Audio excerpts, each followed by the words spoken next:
welcome back, guys, to another episode of the Kings Podcast, guys. This will be a review of Matchday 3. So, guys, before I start the review of Matchday 3, I would like to speak to you guys as my audience. Guys, this is something I would love from each and every one of you. Much like one of my well known friends, I call him Capo. Big up yourself, Capo. He is someone who utilizes my platform to know who's the favorite. So in betting aspect, he goes out and bet on his favorite teams or the underdog team. I would love for people to do that. Not saying that I'm endorsing gambling, but yeah, just ask me any question. It doesn't have to be involved in who is what is gambling or who is the favorite team. It can be anything football related. You can ask me any question, okay? But back to the meat of the matter, right? We'll be discussing what happened on match day 3. So, first and foremost, let's go at Chelsea versus Luton. Chelsea was the host team in this fixture, right? And for me, I told you guys that Chelsea had the bigger aspect of to grasp because to me, Chelsea had to prove a point. Let's not say they had the bigger aspect to grasp. They had to prove a point that day, and they did.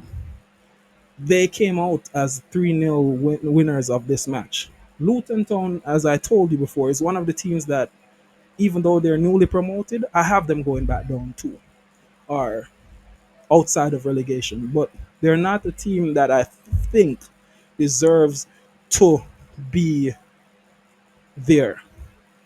People would say they beg to differ, and I'm being biased or whatever.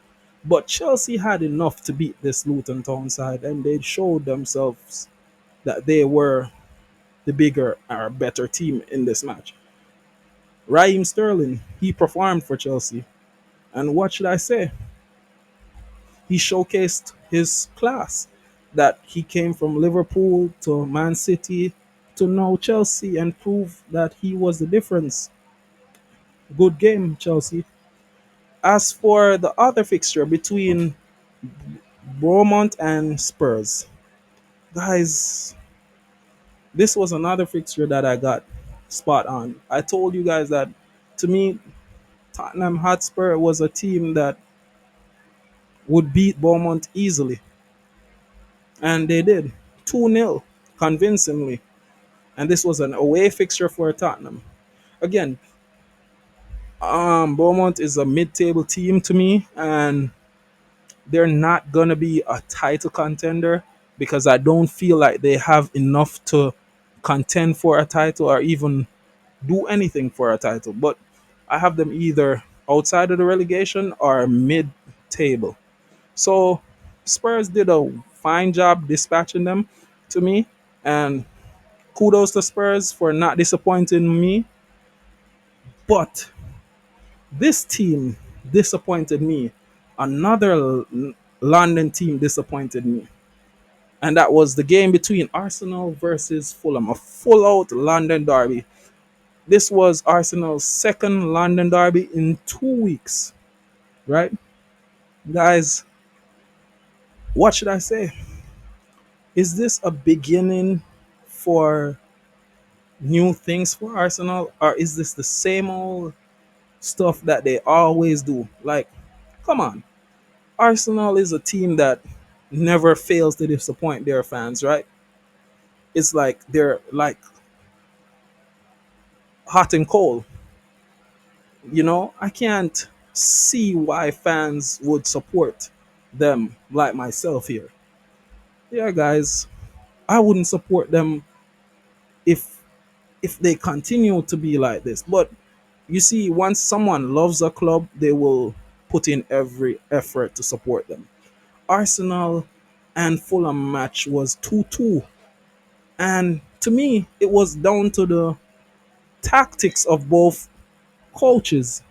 And for me, Arteta failed his team because I was wondering why Arteta didn't use Gabriel. And I thought that it cost them. They did come back because they were losing this game at halftime at 1-0. and they came back into this match leading the game 2-1, but in the 70 something minute. And then it just went back. They just reverted to the same old Arsenal. Can't defend anything. Bam. 2-2. It was from a corner. So, guys, this was one of the teams that didn't fulfill what I said or my predictions. So, Arsenal drawing 2-2 was one of my failures of a prediction. And as anything, I just go with it. The other match, which was on the Saturday as well, was Brentford versus Crystal Palace. This was another failure of a prediction for me.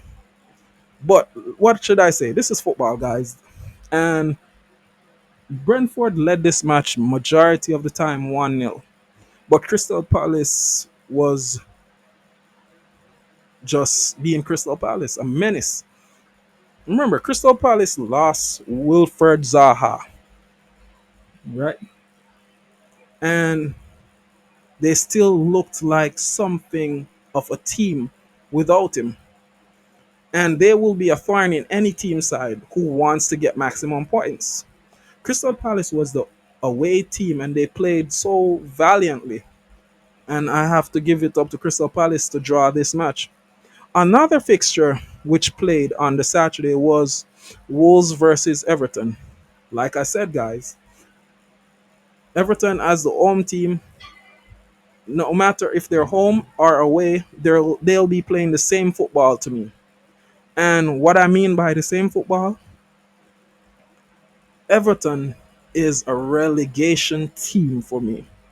And I told you guys that Wolves would have gotten their points, their first 3 points of the season. And they did. They won Everton. Everton to me is just a points bagging team. They'll just give every team their 3 points. That's just for me. I think that they will go down this season. Another match on the Saturday saw Manchester United versus Nottingham Forest. Kudos for to Manchester United. I know most of their fans are proud by the performance because the home team in majority of this match was behind 2-0. They fought, clawed, and won this match 3-2. They weren't like Arsenal who gave up their home turf and drew this match. No, they fought until they got the winner. And like I said, kudos to Manchester United. They proved everybody wrong again because they are coming off of a defeat against Tottenham. And now their captain stepped up. It was a wonderful step up by Bruno Fernandes. He stepped up and took a winning penalty. Kudos to him. Guys, Nottingham Forest played their match well, but they weren't able to cross the finish line as usual. Another match that rounds off that Saturday's sixth fixture, right? It was Brighton versus West Ham. Oh my God. I didn't expect West Ham to win this one because of how Brighton was playing for the last two games. But like in football, you should know expect the unexpected. West Ham won this one 3-1. Yes, guys, 3-1. Beating Brighton at home. Yeah. West Ham, for the last 2 weeks, have been playing some wonderful football. I must say to you, everybody, they're they're playing football well, and with the performance of late, I will say this: West Ham is in are going to be a side that will contest for the top six or even a Europa League spot, even a Champions League spot at the end of the day, if they continue to play like this. And that's what I think. So, what say you? As for the Sunday fixtures, you had Burnley entertain Aston Villa. Guys, Burnley and Aston Villa's match was quite an amazing match, don't you think? It had everything. But Aston Villa beat Burnley 3-1 at home. Burnley didn't have enough. Just like I said to you, Burnley is another team that I say will be a side that goes down or is a little bit above relegation. Mark my words. Burnley is not playing the captivating football that they played 2 seasons ago or even 1 season ago. No, Aston Villa is downright balling. Aston Villa has received the second most points since Unai Emery took over as coach. The second amount of points in 2023. And they're next to the champions, Manchester City. That is impressive, don't you think? And they're still amassing a lot of points. 3-1, Aston Villa played well. Dangerous Aston Villa. The next match that was on that match day was Sheffield United versus Manchester City. I had the champions blowing out Sheffield United, but Sheffield United in this match got the opening goal, but they couldn't they couldn't have stopped the Manchester City from winning this. Oh, let me apologize. Manchester City got the opening goal, but couldn't have stopped Sheffield United from playing their soccer. It not not a blank match. It was not a match that was blah. It was all football, and it was left to the final minute that City ended up rescuing all 3 points. It was 1-1 for majority of the match because Sheffield United answered Manchester City's calling. This match ended 2-1 to Manchester City, but I didn't expect Sheffield United to play such an impressive football. And I would say kudos to Sheffield United. As for the final fixture of the day, which was the Sunday's fixture as well, it showcased two of the top four teams are the teams that are vying for a top four spot. It showcased Newcastle versus Liverpool. Guys, this was a match. Virgil van Dijk got a red card. Guys, he's supposed to have a lengthy suspension as well because he got a straight red. Newcastle scored the opening goal, but Liverpool was resilient and they ended this game 2-1. This ended 2-1, a comeback for Liverpool. They left it till late and it was a substitution, what you call a super sub. Many people don't like him. He's the one who made the difference. You know him. He's the new number 9, Darwin Nunes. That guy scored 2 off the bench, fired Liverpool home to 3 points. And many people don't understand. I'm not going to say that he's the best footballer, but he just needs time like everybody else to showcase his talents. He was the right player at the right time for this match, most definitely. And he showcased his talent. No, all you have to do is look at the table now. When we're looking at the table, it showcases Manchester City at first place.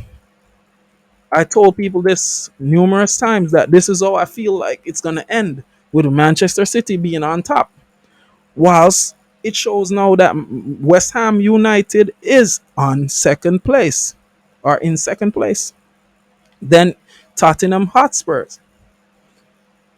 Liverpool is the one that finishes the top four.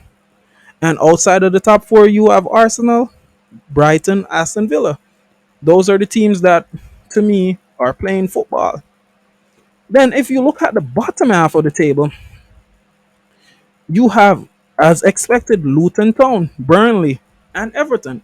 Yes, It is so early in the season, yet I feel like the bottom three reflects what I feel like is going to happen to who is going to be relegated at the end of the season. So, what say you? Guys, please remember to like, share, and subscribe to this channel. Thank you very much.